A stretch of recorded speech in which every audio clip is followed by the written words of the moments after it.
This was the only kingdom in all of Africa where women had an equal voice.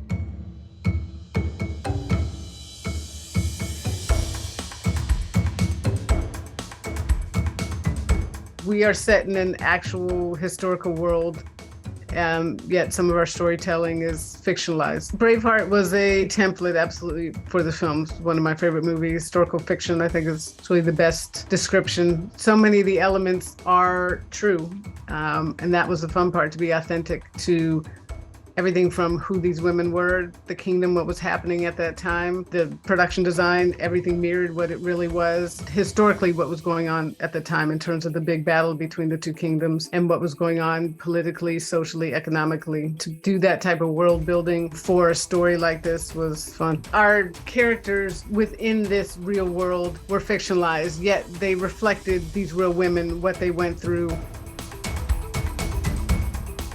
I use the phrase intimately epic with every department head, and certainly when I spoke with Danny Hernandez, who's our fight and stunt coordinator, and also our actors, it started with the conversations with them that the best action is story-driven and character-driven. And the best way to do that is to have performance within it. So you guys are going to be doing your own fighting and your own stunts. And it's one thing to say that. It's another to have actors embrace that. Every single one of them wanted to do everything and kept doing it until they got it perfectly. It took Danny to create a fighting style that an audience could believe women legit beating men, which is what really happened.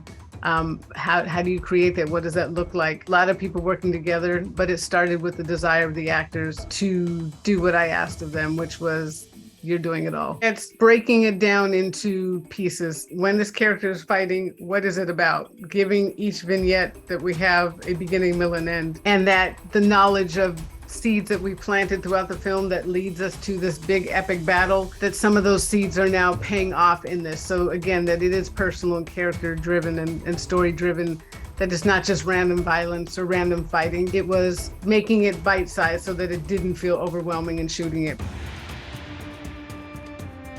People do not, even in this day and age, think of women as warriors, as fighters, as having heart and courage. These women in the 1800s absolutely had that. They were the main fighting force of this kingdom, and they trained for it, and they wanted to be there. They wanted to be fighters. They were athletes, and there was a beauty in their power, in how they trained, in their athletic bodies. They were praised for it. We see what happens in this day and age, and it is getting better slowly, but it's still not to where it should be. The more we can put women up on screen to show that we have an innate warrior, to celebrate their fitness and their athleticism and their skill. Again, these are not stunt doubles doing that fighting. This is these actors, these women. Viola Davis did that. Tuso Mbedu did that. We can do that. These are not superheroes. These were real women. I hope we can see, yes, this is possible. I can be that.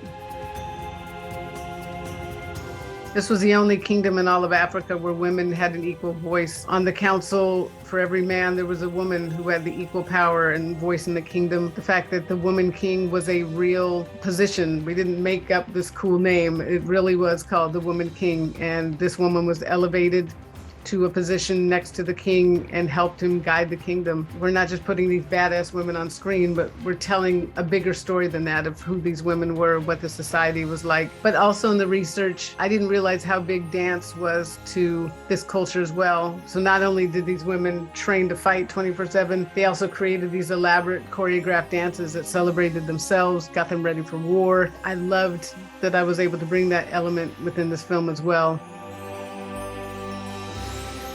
The Oyo battle, absolutely. It is an epic battle. I studied with Polly Morgan, our DP. We studied Braveheart, Gladiator, Last of the Mohicans. It was absolutely this thing that was looming at the end of the schedule. But I put it there, one, to give the actors enough time to train for those sequences. I needed our crew to be at a place where we were all so comfortable with each other, working at another level before we got into that, because it was absolutely daunting, and we had 11 days to shoot it. It was intimidating, but everybody, we just had a plan, and we stuck to that plan, and we got it done.